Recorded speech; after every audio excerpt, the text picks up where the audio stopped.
প্রিয় অষ্টম শ্রেণীর শিক্ষার্থী, আজকে আমরা তোমাদের ইংরেজি দ্বিতীয় পত্র লেসন 1 ইউনিট 1 লেসন 1 পৃষ্ঠা নাম্বার 3 আলোচনা করব। দেখো এভাবে কি লেখা আছে, now write about each type of parts of speech. এখানে বলতেছে কি, দেখো আমরা সেটা বাংলায় এখন দেখি। দেখো সংজ্ঞা হলো, নাউন হলো এমন একটি শব্দ যা কোনো কিছুর নামকরণের জন্য ব্যবহৃত হয়। একজন ব্যক্তি হতে পারে, একটি প্রাণী হতে পারে, একটি স্থান হতে পারে, এবং কি একটি জিনিসের নাম অথবা একটি ধরন হতে পারে। উদাহরণস্বরূপ নিম্নলিখিত শব্দগুলি নাউন, যেমন ওই যে উপরে দেওয়া আছে, এটাই বাংলা বলতেছে, যেগুলি এই শব্দগুলি কথা বলতেছে, এই শব্দগুলি কথা বলতেছে। দেখো কি বলে, এখানে বলতেছে, দেখো যে এই যে রাহুল, আনন্দ, হামিদা, মালেক, জাপান, ভেনেজুয়েলা, আটলান্টিক, লন্ডন, বঙ্গোপসাগর, পেন্সিল, পাথর, সঙ্গীত, বায়ু, জীববিজ্ঞান, সততা, জ্যামিতি, এইগুলি সবগুলি কি নাউন। এই কথাগুলি ইংরেজিতে এখানে বলা হয়েছে। এবার দেখো প্রনাউন সম্পর্কে কি বলতেছে, হলো প্রনাউন সম্পর্কে বলতেছে। দেখো বাংলায় কি বলে, প্রনাউন হলো এমন শব্দ যা নাউনের জায়গায় বসে। কই বসে প্রনাউন? নাউনের জায়গায় বসে। উদাহরণ দেখো, ইলিনা টক টু ইলিনস চাইল্ড, মানে ইলিনা তার মেয়ের সাথে কথা বলছিল। আচ্ছা দেখো, তাহলে এখানে এটা কিন্তু ক্রস চিহ্ন, মানে এই সেন্টেন্সটি হয়নি। সঠিক কি, এই যে এটি। যেমন ইলিনা টক টু হার চাইল্ড, যেমন আমরা বলি কামাল বাজারে গেছে, কামাল কলা কিনতেছে, কামাল আম কিনতেছে, এবং আবার মাঝে মাঝে কি বলি, সে চা খাচ্ছে বাজারে। তাহলে এরকম ওই যে কামালের পরিবর্তে সে বসছে, এরকম ইলিনা একবার বসছে, আরেকবার ইলিনার পরিবর্তে সি বসছে। এখানে সি হইল কি প্রনাউন। সি শব্দটি ইলিনাকে বোঝানো হয়েছে, অর্থাৎ এটি দিয়ে কিন্তু ওনাকে বোঝানো হয়েছে, সে কারণে এটি হলো কি প্রনাউন। নামের পরিবর্তে যা বসে সেটি কি প্রনাউন। তারপরে দেখে কি আছে, অ্যাডজেক্টিভ। দেখো এখানে অ্যাডজেক্টিভ সম্পর্কে কি বলছে, আমরা নিচে বাংলায় দেখি।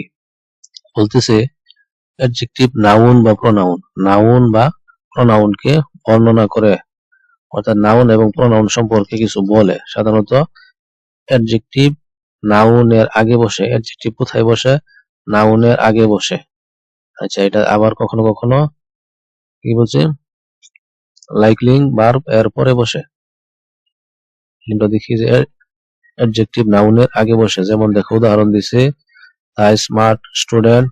দেখো কি বলছে এখানে, দেখো দেখো স্মার্ট স্টুডেন্ট, স্মার্ট স্টুডেন্ট মানে কি এ প্লাস পাইছে সেটা বোঝাচ্ছে এখানে।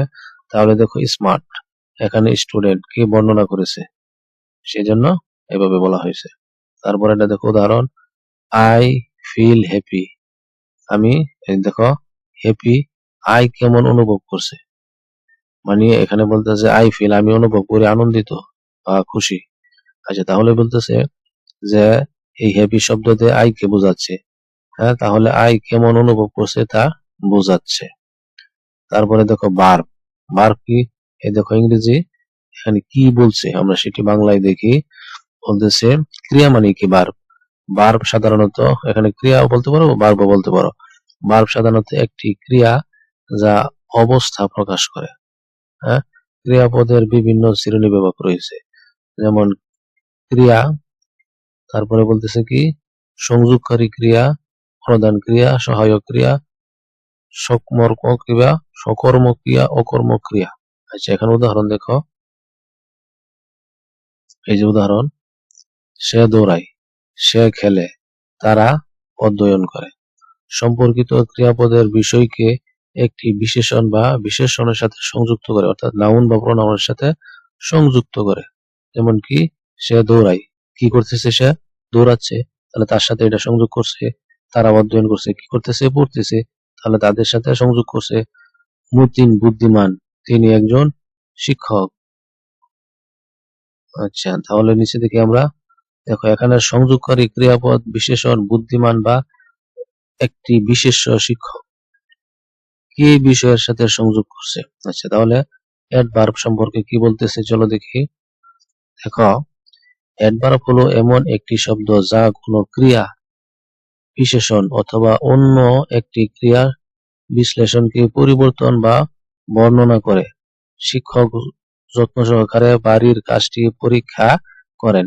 এখানে যত্ন সহকারে একটি ক্রিয়া বিশেষণ এবং পরীক্ষা করেন। ক্রিয়াটিকে পরিবর্তন করেছে। উদাহরণ যেমন টুমাল তার বাড়ির কাজ করতে অত্যন্ত উৎসাহিত ছিল। এখানে অত্যন্ত একটি ক্রিয়া বিশেষণ যা উৎসাহী বিশেষণটিকে পরিবর্তন করেছে এইভাবে। তারপরে কি আছে নিচে দেখো, প্রিপোজিশন। প্রিপোজিশন হলো এমন শব্দ যা একটি বাক্যর কোনো বিশেষ্য অর্থাৎ নাউন বা প্রনাউন, বিশেষ্য মানে নাউন, সর্বনাম মানে প্রনাউনকে অন্য একটি শব্দের সাথে যুক্ত করে, শব্দের সাথে যুক্ত করে। কিছু সাধারণত প্রিপোজিশন হলো, প্রিপোজিশন কোনগুলি? On, in, at, with, about, for, to, এইগুলি। অ্যানাদার। আচ্ছা, তারপরে পরে দেখি সংযোগকারী অব্যয়, কনজাংশন। কি করে? একটি বাক্য আরেকটি বাক্যের সাথে সে কি করে? মিলিয়ে দেয়। যেমন উদাহরণ, সে এবং তার সে এবং তার ভাই আসবে। তাহলে দেখো এখানে কি করছে? দুইজনকে মিলিয়েছে, কিন্তু সে ক্লাসে এলো এবং পড়ানো শুরু করলো। ঠিক আছে, এরকম ভাবে কনজাংশনের কাজ হলো কি? সেন্টেন্সকে মিলিয়ে দেওয়া, যোগ করা।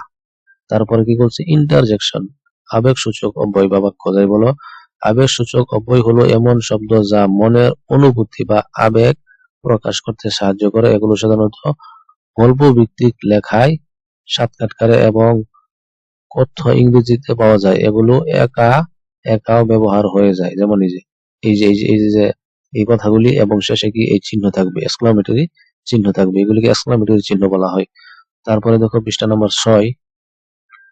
পৃষ্ঠা নম্বর 6 কি আছে এগুলি একটু খেয়াল করে পড়ে নিবে, তাহলে বিষয়টা বুঝতে পারবে। দেখো সুন্দর করে লিখে দিয়েছি, পড়ে নিবে।